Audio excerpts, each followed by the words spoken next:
Olha, nas últimas 2 décadas, triplicou no país o número de pacientes com doença renal crônica. E a rede de saúde não consegue acompanhar esse ritmo, não.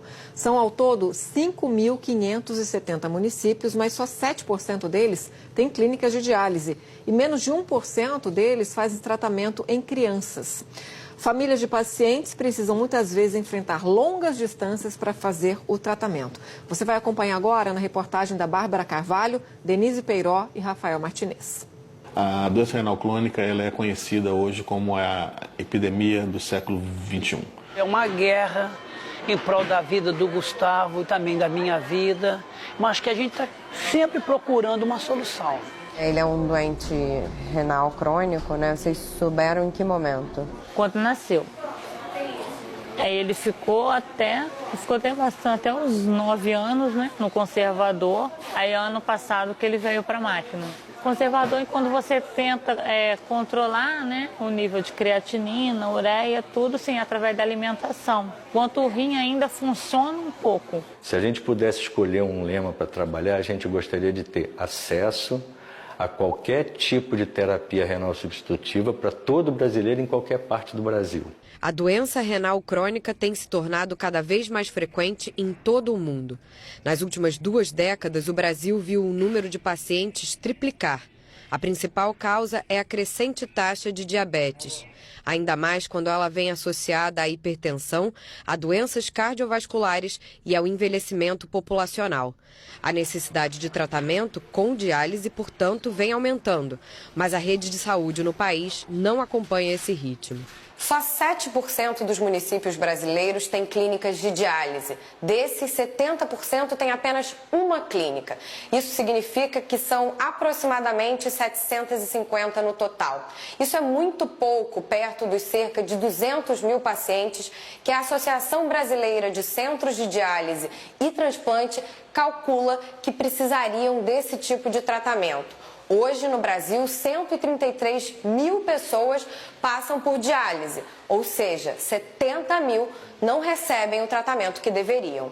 A rede de clínicas credenciadas pelo Sistema Único de Saúde é formada principalmente por clínicas particulares, que prestam o serviço para o SUS e, para isso, recebem valores pré-fixados.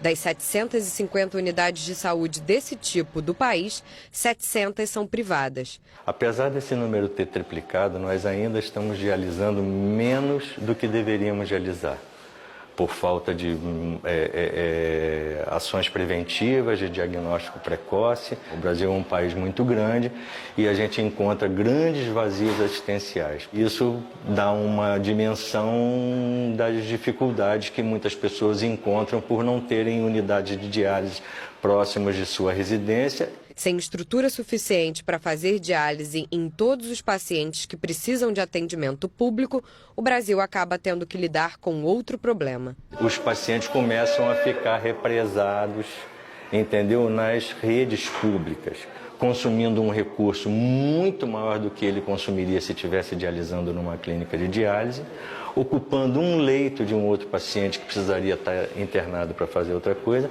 e ainda tendo um tratamento que não é o ideal, correndo o risco de infecção hospitalar e tudo mais. A falta de diagnóstico e de tratamento adequados aumenta a taxa de mortalidade, que há 5 anos está em torno de 20% no Brasil, acima dos números dos Estados Unidos, Europa e Japão. É fundamental que esse problema se faça eco, que as pessoas todas entendam as dificuldades que a população renal crônica passa, tá? Que é muito importante a ajuda de todos, a colaboração de todos, o compromisso de todos, o compromisso do Estado com a saúde, o compromisso com o bom atendimento dos pacientes. Hoje, o serviço de nefropediatria só existe em 51 municípios do país, menos de 1% do total. Muitos pacientes precisam percorrer longos trajetos até chegar às clínicas de diálise. É o caso do Miguel e do Gustavo, que saem 3 vezes por semana de Volta Redonda, no interior do estado do Rio, para vir até essa clínica de diálise que fica em Botafogo, zona sul do Rio de Janeiro. Eles saem de casa às 3 horas da manhã, num carro da prefeitura, para vir até aqui. E isso acontece toda terça-feira, quinta-feira e sábado. É uma rotina pesada gelada para eles e para os pais. Muitas das vezes a gente já saiu lá debaixo de chuva. Muitas das vezes a gente pegou vários engarrafamentos de vidro, alagamentos na estrada. Tirando a parte também que a criança fica esgotada. Muitas vezes ele saiu de lá para cá, passando mal, com febre. Hoje a viagem demorou o quê? Foi quase 4 horas para chegar aqui. No dia em que conhecemos a Rafaela e o Miguel, um acidente na rodovia Presidente Dutra atrasou a viagem. E esse é só um dos muitos obstáculos que a família enfrenta para conseguir o tratamento de hemodiálise, que já dura 1 ano e meio. Rafaela é mãe de 3 filhos. Miguel, de 10 anos, Maria Vitória, tem 4 anos e Sofia tem 1 ano e 9 meses. Para vir à cidade do Rio 3 vezes por semana, ela precisa de ajuda da família para ficar com as filhas mais novas. A distância também atrapalha o ensino do Miguel. Pelo menos 2 dias por semana ele falta às aulas. E muitas vezes, quando passa mal no trajeto de volta, não consegue ir à escola nem no dia seguinte. Cansaço e mal-estar às vezes eu sinto. Na escola, como é que é? Você sente dificuldade porque você acaba que não vai a todas as aulas? Fica difícil para aprender. Mas tem hora que eu consigo. Você faz um esforço e consegue, né? Mas não é fácil não, né? Não. Porque quinta-feira era o passeio. Aí eu não fui, que eu vim. E no dia da prova caiu tudo do passeio. Mas eu consegui tirar 36. E valia 50? Ah, então tá bom, né? José Rosendo é pai do Gustavo. Os dois saem de Volta Redonda em direção ao Rio no mesmo carro que a Rafaela e o Miguel, no meio da madrugada. 2 horas já estou em pé para me arrumar e também arrumar, dar banho na criança, trocar, tiver que alimentar, dar algum medicamento. Depois, 3 horas, já estamos na estrada. É doloroso essa viagem para cá. E, Gustavo, você fica muito cansado? E quando eu cheguei, você estava dormindo, né? Eu saio lá de casa no colo do meu pai, dormindo. Quando que tá chovendo, ele me cobre da chuva. Coloca eu no carro, ele vai fechar o portão lá embaixo. Aí minha mamãe fica sozinha lá em casa. Gustavo nasceu prematuro e começou a fazer hemodiálise há quase 5 anos. Hoje só pode beber 300 mililitros de líquido a cada 24 horas. Até então ele fazia xixi normal, alimentava normal, bebia água normal, refrigerante, até que um dia ele foi fazer um procedimento de gripe, aí ele tomou um medicamento, que acho que são 5 doses, na 3ª dose deu uma reação dele. E dessa reação foi que apareceu. Senão não tinha como descobrir. Fazia tudo normal. Além de provocar perda da massa muscular e anemia, entre outros sintomas, a doença renal crônica também pode dificultar o crescimento dos ossos em crianças. Foi o que aconteceu com Gustavo. O rim participa ativamente do metabolismo do cálcio e fósforo. São crianças que, quando já têm doença renal crônica em idade precoce, são crianças geralmente pequenas, miúdas, que não crescem, ou com deformidades especificamente ósseas, né? Quando começou a fazer hemodiálise, Gustavo mal conseguia andar. Há cerca de 2 anos, começou a fazer uma fisioterapia doada pela Fundação do Rim e a situação melhorou muito. Antes eu chegava no colo sempre do meu pai, só no colo. Aí depois que a tia Margarete apareceu, aí eu melhorei bastante, fiquei mais forte. Agora anda, Jogo bola, desenho. Ele chegou praticamente sem andar. Ele chegou no PI bem pequeno, ainda usava chupeta. E ele não andava, começou a fazer fisioterapia passiva, depois passou para fisioterapia ativa assistida e agora ele faz ativo resistido, livre resistido, ele faz todos os tipos de exercícios que eu solicito. Agora você vem para essa aqui, 20 vezes. Fazer a... O que faz aqui? 4, 5, Ó. 6. Essa tem mesmo. Qual a sua satisfação, Margarete, de ver a evolução deles? Nossa, não tem nem como... É o melhor pagamento.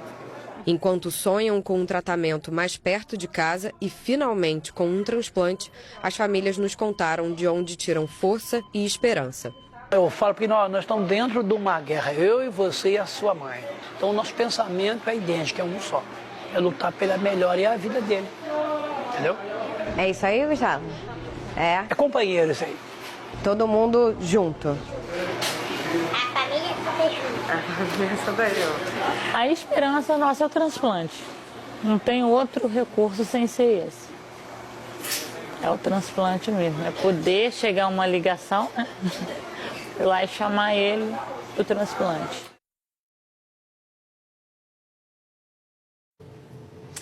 Olha, em nota, o Ministério da Saúde informa que atualmente existem serviços para tratar doentes renais crônicos em 439 municípios, com capacidade para atender até 160 mil pacientes. Em 2018, durante todo o ano, foram realizados mais de 13 milhões de procedimentos de diálise no país, ao custo de quase 2 bilhões e 800 milhões. Os repasses para custeio dos procedimentos de nefrologia são enviados mensalmente pelo Ministério da Saúde para as secretarias estaduais e municipais de saúde, a quem também compete o aporte de recursos próprios na execução dos serviços. Já a Subsecretaria de Regulação da cidade do Rio de Janeiro esclarece que atualmente 3 mil pessoas estão em tratamento nas 20 instituições contratadas pela Prefeitura do Rio. Ainda segundo a subsecretaria, apenas 65 pacientes aguardam o agendamento em fila, que é feito pela Secretaria de Estado de Saúde a partir das vagas acordadas com a Prefeitura do Rio. E a gente continua falando sobre doença renal crônica, porque hoje é o dia D da diálise. O evento promovido pela Associação Brasileira de Centros de Diálise e Transplante é feito em várias cidades do país. A repórter Bárbara Carvalho acompanha esse evento no centro do Rio de Janeiro. Conversa agora com a gente ao vivo, porque esse evento chama atenção para a falta de financiamento adequado para as clínicas de diálise que prestam serviço ao Sistema Único de Saúde. E a gente viu nessa reportagem, belíssima, aliás, parabéns, Bárbara, que você trouxe aí para a gente, o sofrimento dessas pessoas, o que elas precisam passar além da doença para conseguir um tratamento. E é tão esperançoso ver a carinha dessas crianças, né? Porque apesar de todo o sofrimento que elas estão passando ali, tem um olhar de esperança, de alegria, ainda acreditam naquilo, né, Bárbara? Agora, não tem o retorno adequado do Estado como deveriam. Bom dia, boa tarde para você.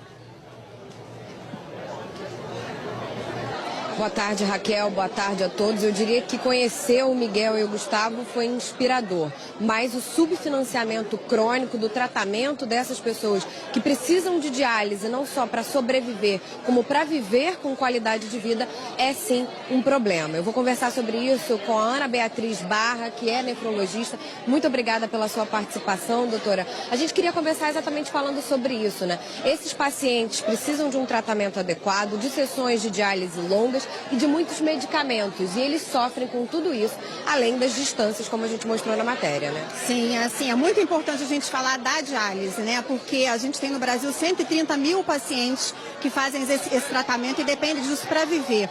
E eles precisam viver com qualidade, como você disse. Então a gente precisa que tenha um olhar para esses pacientes. É claro que isso passa por um financiamento, mas passa realmente por pensar sobre a vida desses pacientes. Como é que eles podem ficar melhores, ser reinseridos na sociedade, poder trabalhar, poder ter seus filhos, ver seus netos crescerem, né? E individualizar o tratamento. Para isso, a gente precisa que seja disponibilizado tratamentos mais modernos, né? Tratamentos individualizados e que se tenha um olhar sobre o ir e vir desse paciente na clínica. Então, por exemplo, a medicação é uma coisa que poderia estar na clínica para a disponibilidade do paciente, em vez dele ter que ir uma vez por mês nas clínicas, nos postos de saúde, buscar essa medicação. Tem várias questões que podem ser mexidas com financiamento ou só com um olhar de melhoria dos processos. Você vê aqui que o pessoal está fazendo a sua manifestação para cobrar realmente isso. Enquanto isso, o Léo Ferreira, nosso repórter cinematográfico, vai mostrar ali que tem uma mesa para o pessoal conseguir colher o sangue, né? Fazer o teste de glicose, porque a diabetes é uma das principais causas. E a gente também fala um pouquinho da questão do transplante, né?